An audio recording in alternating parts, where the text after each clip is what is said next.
of Project Freedom. To be clear, this operation is separate and distinct from Operation Epic Fury. Project Freedom is defensive in nature, focused in scope, and temporary in duration, with one mission: protecting innocent commercial shipping from Iranian aggression. American forces won't need to enter Iranian waters or airspace. It's not necessary. We're not looking for a fight, but Iran also cannot be allowed to block innocent countries and their goods from an international waterway. Iran is the clear all nations and trying to impose a tolling system. Iran's plan, a form of international extortion, is unacceptable. That ends with Project Freedom. 2 U.S. commercial ships, along with American destroyers, have already safely transited the strait, showing the lane is clear. We know the Iranians are embarrassed by this fact. They said they control the strait. They do not. So American ships led the way, commercial and military, shouldering the initial risk from the front, as Americans always do. And right now, hundreds more ships from nations around the world are lining up to transit. CENTCOM, along with partner nations, is in active communication with hundreds of ships, shipping companies, and insurers.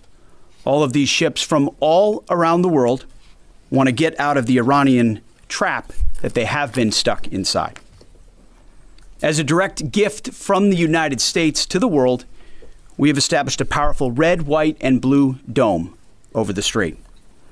American destroyers are on station, supported by hundreds of fighter jets, helicopters, drones, and surveillance aircraft, providing 24/7 overwatch for peaceful commercial vessels, except Iran's, of course, which is why our ironclad blockade remains in full effect as well. In fact, 6 ships tried to run the blockade out of Iranian ports as Project Freedom commenced, and they were all turned around. This is more than strategy, it's also humanitarian. By breaking Iran's illegal stranglehold, we're protecting the lives and livelihoods of sailors from dozens of countries, securing global energy routes, and preventing shortages that hit the world's poorest people the hardest. Once again, America is using its strength to lift up others. Iran is trying to subjugate the world. To what remains of Iran's forces, if you attack American troops or innocent commercial shipping, you will face overwhelming and devastating American firepower. The president has been very clear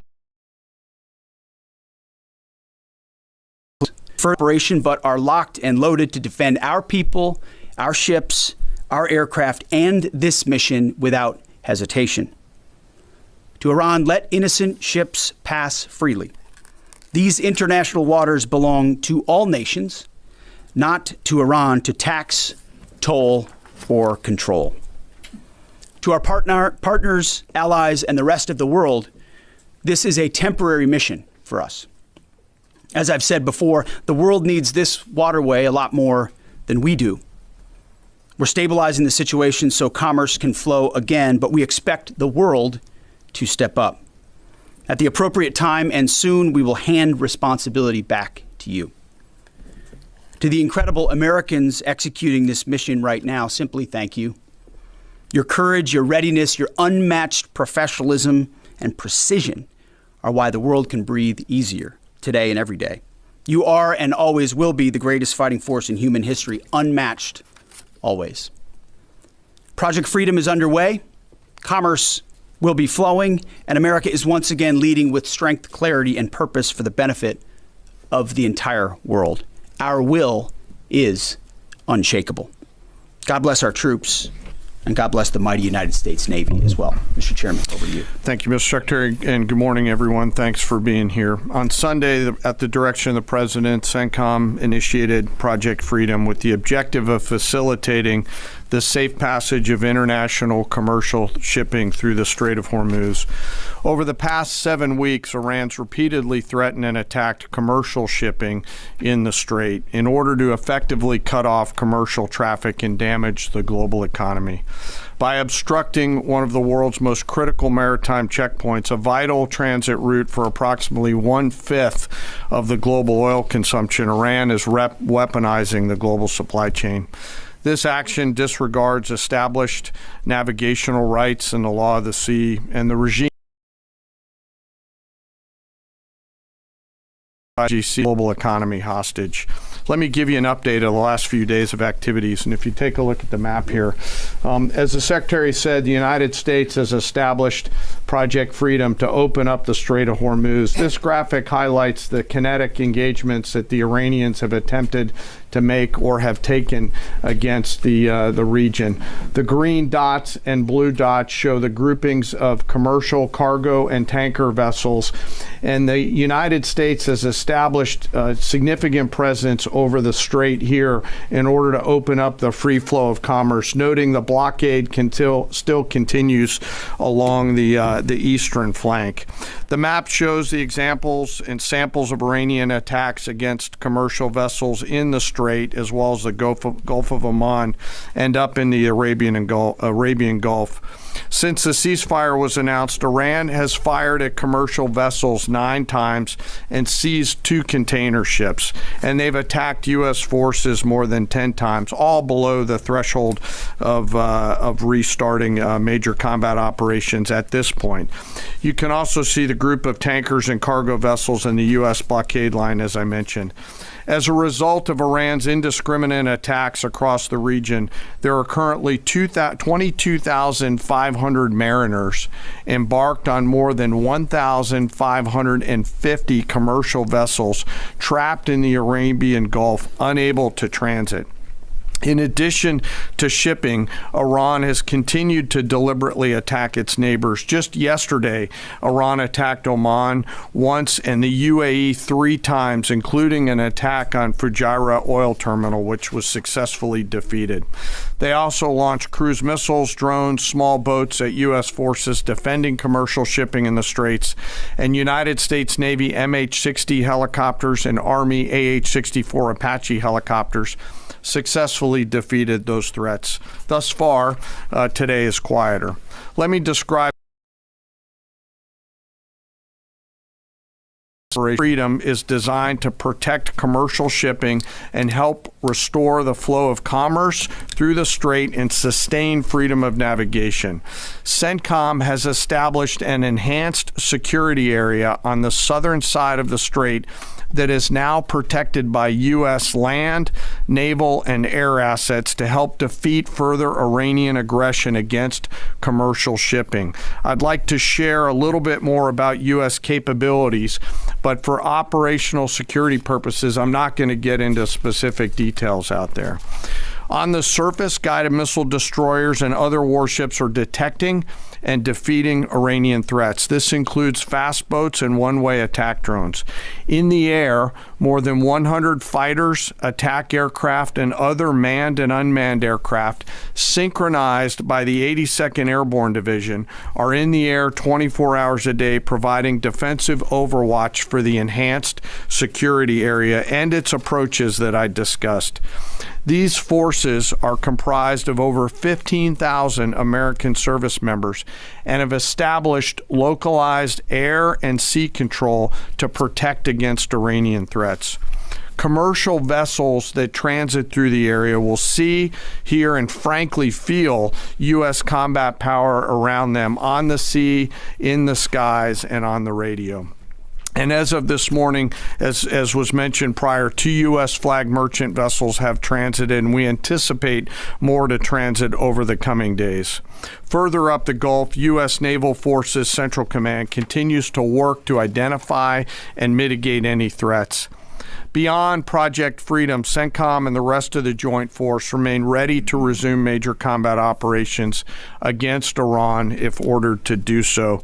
No adversary should mistake our current restraint with a lack of resolve. And the President has said, as the Secretary has, that now is the time for those with equity stake in the Strait to come assist. Before I turn it back to the Secretary, I want to take a moment to highlight part of our joint force today. And today I want to talk about the paratroopers of the United States Army 82nd Airborne Division. When the President or the Secretary need immediate, scalable, and lethal combat power in CENTCOM or elsewhere, the All-American Division answers the call. The 82nd is the core of our nation's immediate response force and ready to deploy within hours of notice. These paratroopers are capable of accomplishing any mission in any environment, constantly training, to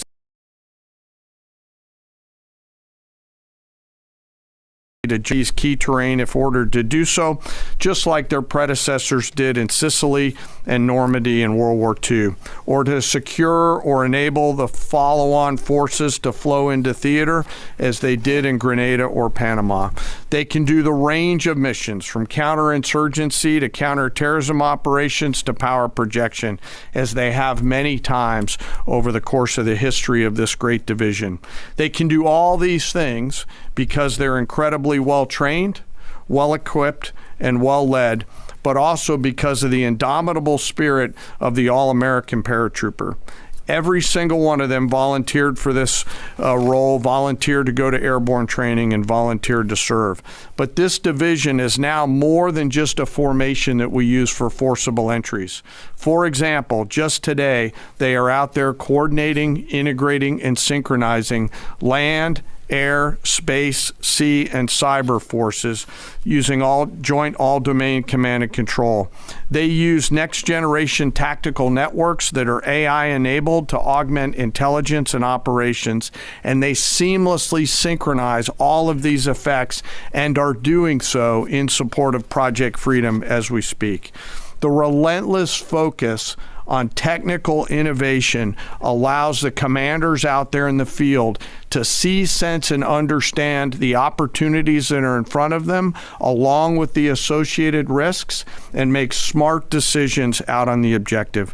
With incredible courage, tenacity, and grit, they are going all the way every day, and whenever the nation calls on them, they are there to answer the call. We are grateful for their service and their leadership. Lastly, before I close, as I often do, I want to remember some of our fallen. Today, we remember Sergeant William Rivers, Specialist Brianna Moffett, and Specialist Kennedy Sanders of the 718th Engineering Company, U.S. Army Reserves, out of Fort Benning, Georgia. They were tragically killed on January 28th, 2024, when attacked by an Iranian-backed proxy force at Tower 22 in Jordan. We continue to carry on their memories. We remember their names. We remember their families. And the Secretary and I are deeply grateful for all of our deployed forces who are out there doing our nation's work. And sir, with that, I'll kick it back over to you. Very good. We'll take a few questions. Go ahead. Thank you. Alexandra Ingersoll, One America News. Do you assess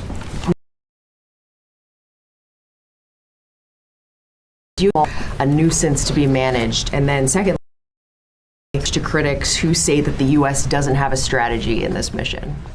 Well, any threat needs to be taken seriously. And just like those 6 attack boats that the chairman mentioned were taken seriously and dealt with before there were any real threat to the American military vessels that they were approaching. And that is it. Small craft like that are all that Iran has left. Their ability to close with a destroyer of the capabilities that we have is limited, but we're going to take it very seriously and kinetically, quickly. We're not going to allow a threat to gather. And I can tell you, even from just this morning, the strategy remains laser focused.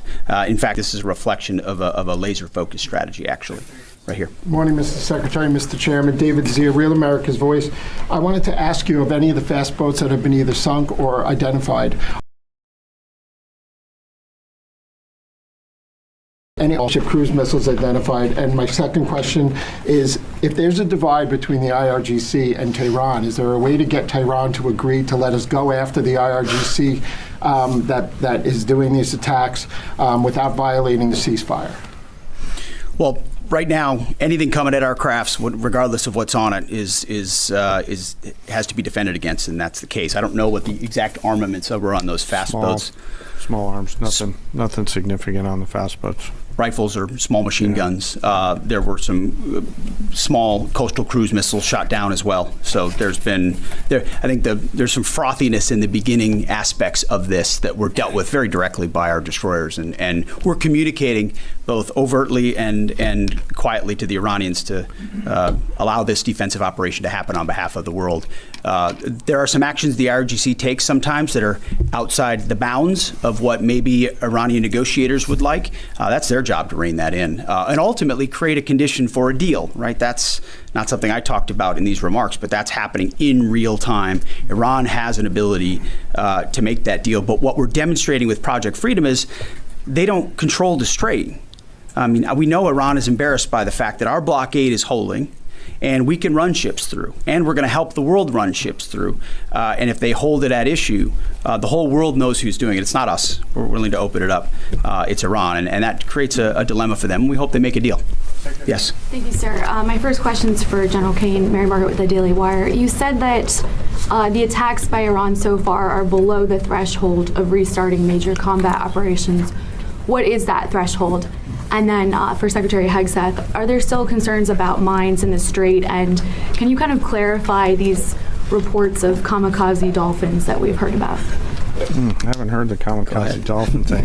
It's like sharks with laser beams, right? The threshold of restarting is a political decision above my pay grade. What I'll say is it's low harassing fire right now. It feels like Iran is grasping at straws to try to do something across the southern flank. To your question, David, their command and control structure remains very fractured, and I think they're struggling to maintain control down echelon at the edge, but it's still pretty low level kinetics at this point in time. And I can't confirm or deny whether we have kamikaze dolphins, but I can confirm they don't. Ultimately, any follow-on effort, if there are mines identified, would be something that some of our units could undertake or the world could undertake. But right now we know we have a lane of safe passage that commercial shipping can flow through. Thank you, Secretary Hegseth. Last 24 hours or so, Iran's fired at us, we fired at Iran.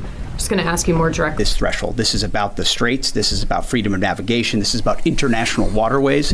This is about free flow of commerce. All the things that happened before, and only Iran is contesting. So right now the ceasefire certainly holds, but we're going to be watching very, very closely. Absolutely. Secretary James, go ahead. Mr. Secretary, thank you. General, thank you. I want to first express my gratitude and admiration for the work you do and for everyone involved in our armed forces, and also for the accomplishments of Operation Epic Fury, which I think are too often dismissed too lightly. But those accomplishments don't obscure, I think, a central default that has occurred here, and I would like you both to address it. On the first day of this conflict, President Trump addressed the Iranian people directly and said, when we're finished, take over your government. It'll be yours to take.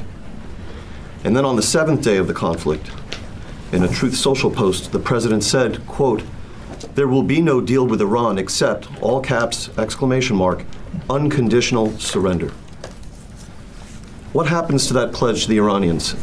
And when did the president decide to capitulate on his demand for unconditional surrender? Well, James, I wouldn't.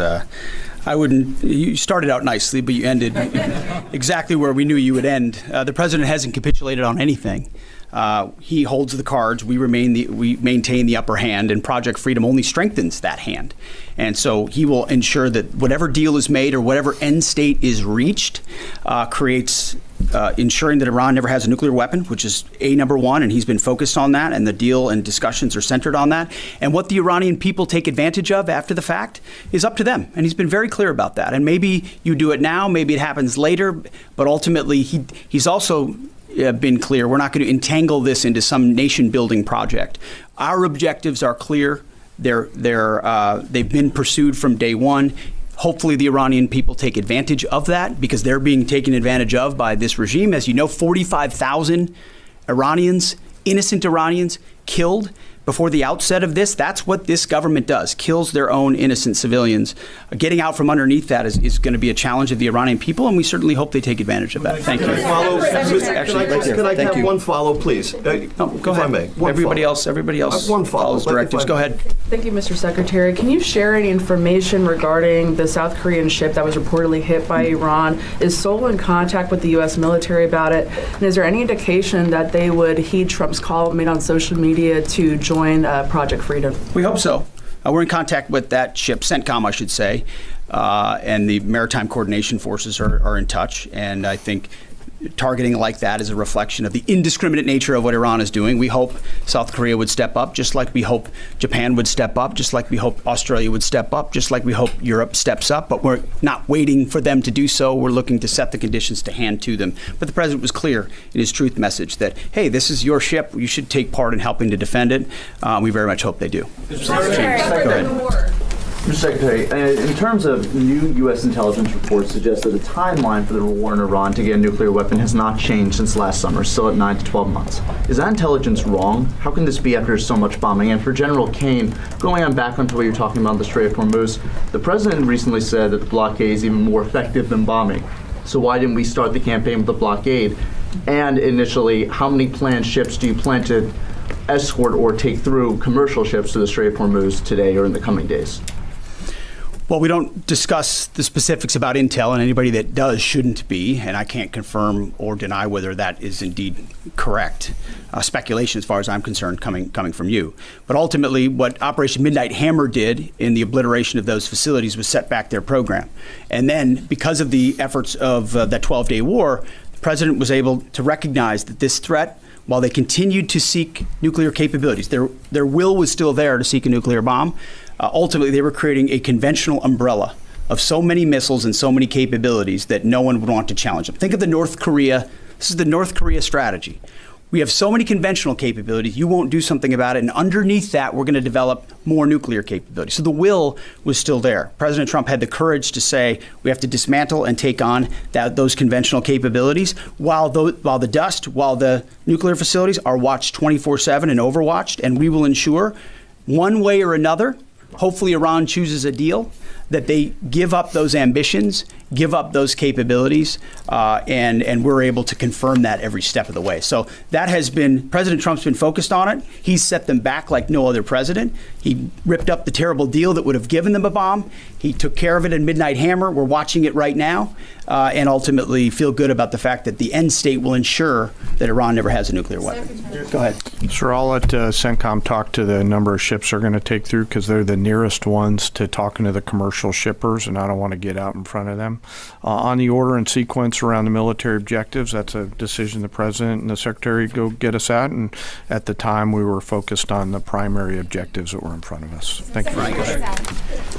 Ryan Morgan with the Epic Times. On Friday, President Trump notified Congress that the hostilities that began on February 28 had terminated. That came on the deadline of the 60-day war powers deadline. Will this administration be seeking congressional approval for any further military operations if the ceasefire breaks down? Our view is the one you described, that ultimately with the ceasefire, the clock stops. If it were to restart, that would be the president's decision. That option is always there, and Iran knows that, and that's why their choices in Project Freedom are important. The president retains the opportunity and the capabilities, more capabilities than we had at the start of this, to restart major combat operations if necessary. If Iran is not willing to follow through on its side of the bargain or make a deal, then the War Department is postured, locked, loaded, and ready to go. We hope it doesn't have to go in that direction, but Admiral Cooper and our forces are in a three-point stance and ready to go. Yeah, last question. Thank you. Liam Cosgrove with Zero Hedge. In recent weeks, both Israeli Prime Minister Benjamin Netanyahu and Israel's head of Mossad have stated their intent not to cease combat with the Iranians. Netanyahu put this on Twitter. Israel's head of Mossad said Israel's goals are not finished until the Iranian government collapses. And so they're referring to the government that President Trump has brokered a ceasefire with and is working on a lasting peace in the region with. And so that's something many Americans, especially American farmers, are hoping he does get to a lasting peace. And so if President Trump is successful in that and the Israelis are explicitly stating their intent to continue fighting at a later date, how can you ensure America doesn't get roped back into a war if that comes? And secondly, with Netanyahu comfortable tweeting something like that out, and also Netanyahu has continued bombing Lebanon despite President Trump explicitly telling him not to. I would say your question is based on the false premise that somehow President Trump is being pulled in by Prime Minister Netanyahu to any of these actions. And that's where you're going. Just to be clear, President Trump has led at every step of this based on his view of American interest and America first. And we're grateful that Israelis have been very capable partners at many steps of this. And they may have some objectives at times that are slightly different than ours. But there's only one hand on the wheel ultimately directing this, whether it's Project Freedom or previously Operation Epic Fury, and it's President Trump. So we're grateful for their input, their insights, the existential nature of the threat they face from an Iranian bomb, the capabilities that they can bring to that, but ultimately the coordination will happen with the leadership of President Trump. Thank you very much. I appreciate it. Thank you.